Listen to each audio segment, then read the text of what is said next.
Hello les amis, j'espère que vous allez tous et toutes très bien. Je vous retrouve aujourd'hui pour une courte vidéo, courte ou longue, hein, je ne sais pas encore, puisque vous savez que je prépare pas vraiment mes vidéos, à propos du jugement et du non-jugement. Et je voudrais d'abord commencer cette vidéo en vous disant que pour moi, encore une fois pour moi, puisque je vous partage moi ce que je perçois moi, hein, évidemment, peut-être que voilà, prenez ce qui résonne pour vous, hein, comme j'aime le dire. Pour moi, vous savez que je suis très attachée à la philosophie du yin et du yang, qui consiste à dire, enfin, voilà moi comment je résume cette philosophie du yin et du yang, que tout n'est pas tout blanc et tout n'est pas tout noir, et que en fait c'est ce qu'on en fait qui devient bon ou mauvais quelque part. Voilà.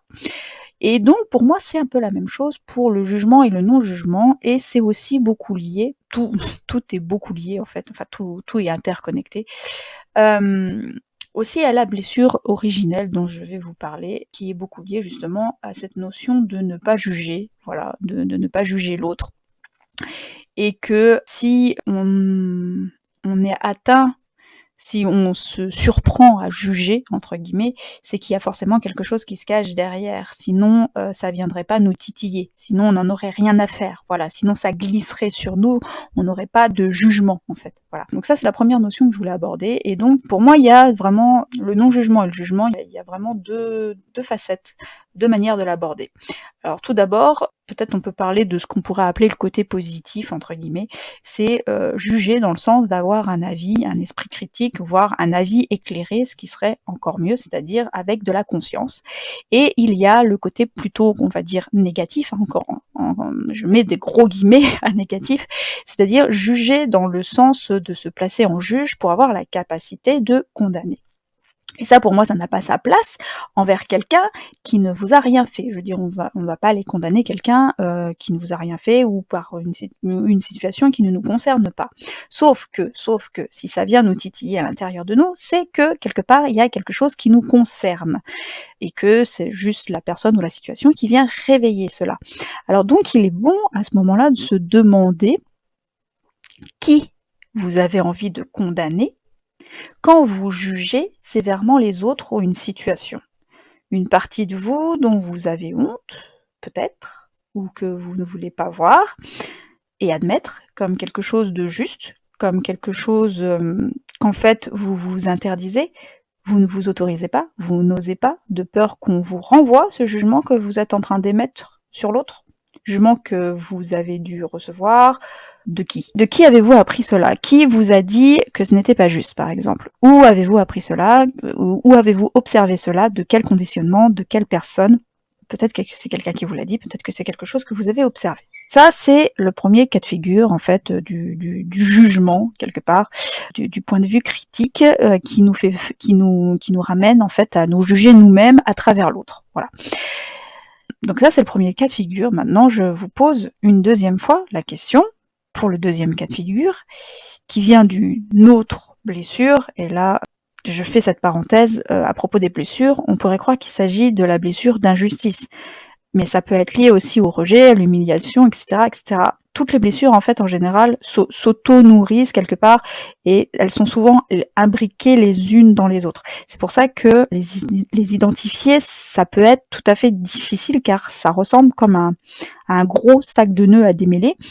Mais si on remonte à la blessure première, originelle, qui est commune en fait à toutes les autres blessures, hein, et qui nourrit toutes ces blessures d'ailleurs, je vais vous la donner tout de suite d'ailleurs, cette blessure originelle qui pour moi est commune à toutes les autres blessures et qui engendre toutes les autres blessures.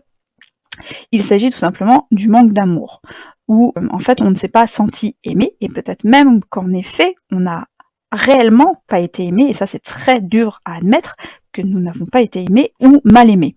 Encore une fois, ce n'est pas un jugement de personne, parce que chacun a fait peut-être ce qu'ils ont pu, et peut-être qu'il n'y avait pas d'intention de nuire d'ailleurs. Ceci dit, là c'est les faits, Le fait est que on s'est senti pas aimé, mal aimé, et peut-être qu'on n'a pas été aimé, voire même qu'il y a eu une nuisance intentionnelle. Voilà.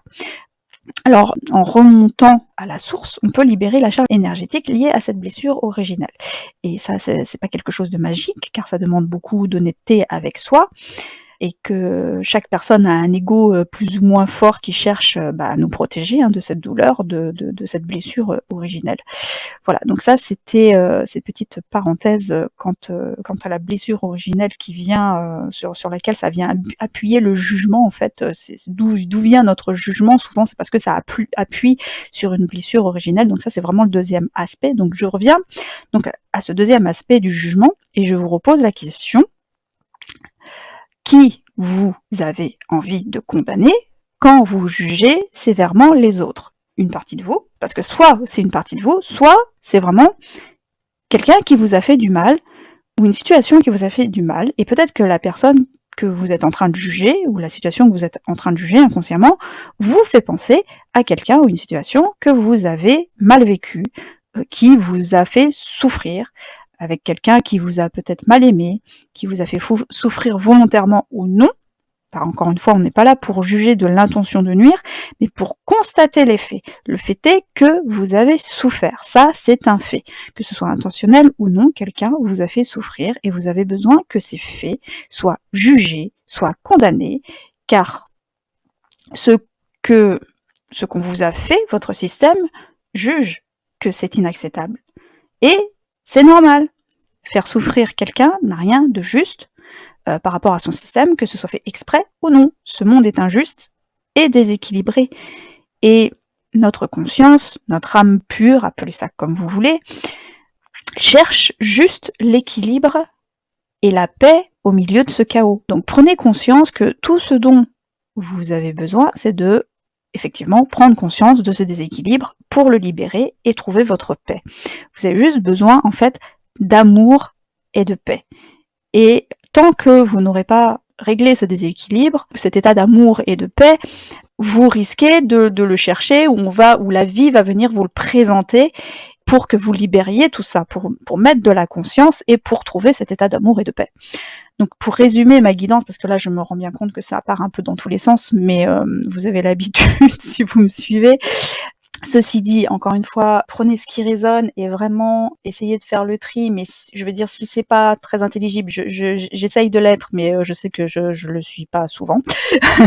Ceci dit, il y a de l'information qui passe là dans ce que je suis en train de vous dire. Prenez vraiment ce qui résonne et encore une fois, ce qui fait pas sens aujourd'hui peut faire sens demain. Je vais essayer quand même de résumer ma guidance, ma pensée du jour.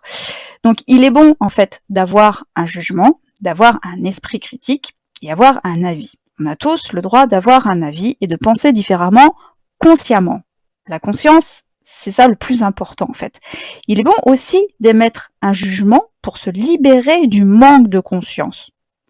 Donc prenez conscience, entre guillemets, que votre envie de juger l'autre est là pour vous montrer un déséquilibre et vous amener cette conscience et développer ensuite ce fameux jugement éclairé, ce qu'on appelle un jugement éclairé, voire aussi un état d'esprit critique éclairé. Et ça n'a rien de négatif. Surtout, si vous sentez qu'on vous ment, regardez comme tout est juste et veut être juste en vous. En fait, c'est ça, c'est que ça veut être juste en vous, juste dans le sens de l'équilibre. Et c'est là que le mot justesse prend sa place en fait à l'intérieur de vous. C'est juste votre état qui recherche cet état de paix, cet état d'équilibre, parce qu'il ne peut pas y avoir de paix sans équilibre. Donc regardez comme vous êtes aimable et avez le droit d'être en paix. Voilà ce que je voulais vous partager et vous rappeler que tout a un côté yin et yang et que tout peut être bon ou mauvais, que c'est ce qu'on en fait qui fait que ça le devient ou pas. Voilà, j'espère que c'est intelligible tout ce que je viens de vous dire. Je me rends bien compte que c'est un peu emmêlé. Ceci dit, je vous fais confiance pour faire le tri. Je fais confiance à votre inconscient qui, lui, va tout à fait choper les informations que je viens de passer. En tout cas, sur ces belles paroles, je vous souhaite le meilleur et je vous dis à très très bientôt.